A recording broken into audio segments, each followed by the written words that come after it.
عمران خان ایک ریالٹی ہے اور اس ریالٹی کو ختم نہیں کیا جا سکتا. تو آپ پلان اے بی سی بے شک لاتے رہیں. آپ اندازہ کریں نواز شریف دبئی بیٹھے ہوئے ہیں, زرداری صاحب بھی دبئی جانے والے ہیں.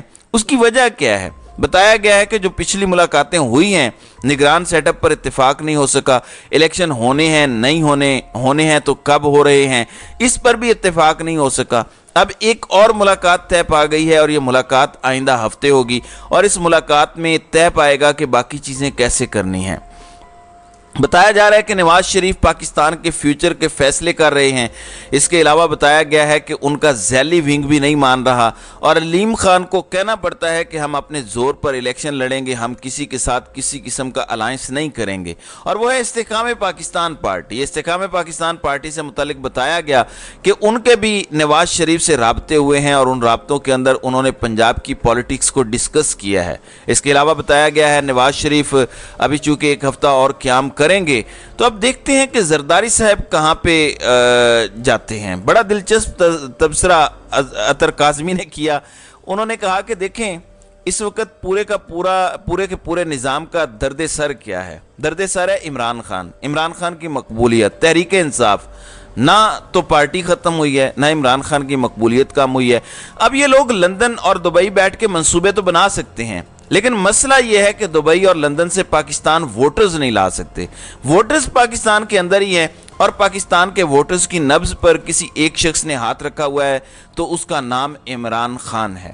وہ ان کے مسئلوں کو بھی سمجھتا ہے, وہ ان کے درمیان بھی بیٹھا ہے, وہ ان کی بات بھی کرتا ہے. آپ لندن دبئی بیٹھ کے پاکستانیوں کے مسائل کو حل نہیں کر سکتے, نہیں سمجھ سکتے. اب یہ کوئی 80-90 کی دہائی نہیں ہے جہاں اخبار کے ذریعے چیزیں آپ کر لیں. اس وقت صورتحال کیا ہے؟ اس وقت صورتحال یہ ہے کہ اگر آپ نے پاکستان کی سیاست کرنی ہے تو پاکستان بیٹھ کے کرنی پڑے گی. بس صورت دیگر آپ باہر بیٹھ کے اس مسئلے کا حل نہیں نکال سکتے. ذرا اندازہ لگائیے آئی ایم ایف کی ڈیل ہو گئی, آئی ایم ایف کی ڈیل کے بعد ہمیں بتایا گیا کہ سب اچھا ہو جائے گا, سب تبدیلی آ گئی ہے. میاں منشا جو نون لیگ کے بڑے قریبی ہیں, سب لوگ جانتے ہیں, وہ ایک کاروباری شخصیت ہیں, انہوں نے بتایا کہ دیکھیں وفاقی حکومت کے پاس کوئی فنڈز نہیں ہیں. انہوں نے کہا کہ ہم صرف ٹیکس جمع کرتے ہیں. ہم ٹیکس کس لیے جمع کرتے ہیں؟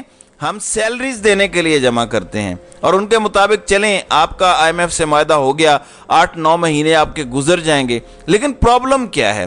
پرابلم یہ ہے کہ آپ نے جو ڈسپلن لانا ہے, جو ریفارمز لانی ہے, وہ وہیں کی وہیں رہیں گی. ایک بار تو سعودی عرب اور چین یا باقی دوستوں نے قرضہ رول اوور کر دیا, چند مہینوں کے بعد یہ تماشا پھر لگے گا, پھر آپ کا قرضہ بھی کوئی رول اوور نہیں کرے گا, پھر آپ کی حکومت بھی آ چکی ہوگی, تو پھر آپ کیا کریں گے؟ آپ ہمیں یہ ضرور بتا رہے ہیں کہ اکنامک ریوائیول پلان آ گیا ہے اور اکنامک ریوائیول پلان کے ذریعے ہم بہت زیادہ سرمایہ کاری لے آئیں گے.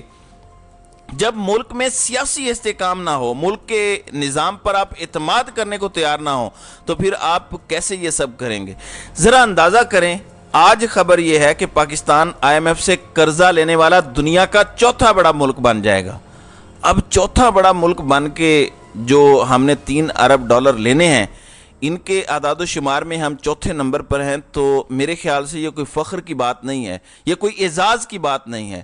لیکن چونکہ ہمارے ہاں اس وقت یہی سمجھا جا رہا ہے کہ ہم نے یہ بہت بڑا مارکا سر انجام دے لیا ہے, تو چلیں پھر ٹھیک ہے, کچھ کر کے دکھائیں. دوسری جانب نجم سیٹھی کرکٹ بورڈ والا مسئلہ جو ہے وہ بنا ہوا ہے, اور نجم سیٹھی کا نام وزیر اعظم لسٹ میں بھی ہے. کچھ لوگ کہہ رہے ہیں کہ ان کا نام نہیں ہے. آپ اندازہ کیجئے کہ پی سی بی میں کچھ بے ضابطگیوں کا معاملہ ہے. حکومت کی اپنی ہی وزارت نے خط لکھا کہ آپ ریکارڈ دیجئے تاکہ معاملہ دیکھا جا سکے, لیکن 5 خطوط لکھے جا چکے ہیں, 5واں خط جاری ہو گیا ہے, لیکن پی سی بی والے وہ ریکارڈ نہیں دے رہے. ریکارڈ کیا ہے کہ بھئی آپ نے معاہدے کیے تھے, آپ نے کن کن لوگوں کو رکھا تھا, اس کا ڈیٹا فراہم کیا جائے. لیکن پاکستان کرکٹ بورڈ اس بارے میں ان کو جواب نہیں دے رہا. اس سے پہلے آپ جانتے ہیں کہ ہمارا ورلڈ کپ والا تماشا لگنے والا ہے. بتایا گیا ہے کہ پاکستان کی گورنمنٹ کو خط پی سی بی نے لکھا ہے کہ ہم انڈیا جانا چاہتے ہیں, آپ کیا ایڈوائز کرتے ہیں, کیا اجازت دیتے ہیں, نہیں دیتے, اس بارے میں بتا دیجئے. پھر ایک اور خبر ہے کہ پاکستان انڈیا میں اپنی سیکیورٹی ٹیم بھیجے گا تاکہ وہ جائزہ لے. رات کو ایک انٹرویو میں عمران خان نے بڑا بہترین تبصرہ کیا. عمران خان نے کہا کہ اگر انڈیا نہ بھی آتا تو میں ایشیا کپ پاکستان میں ہی کرواتا. ان کے مطابق ہم اس میں اتنا معذرت خواہانہ رویہ کیوں رکھ رہے ہیں؟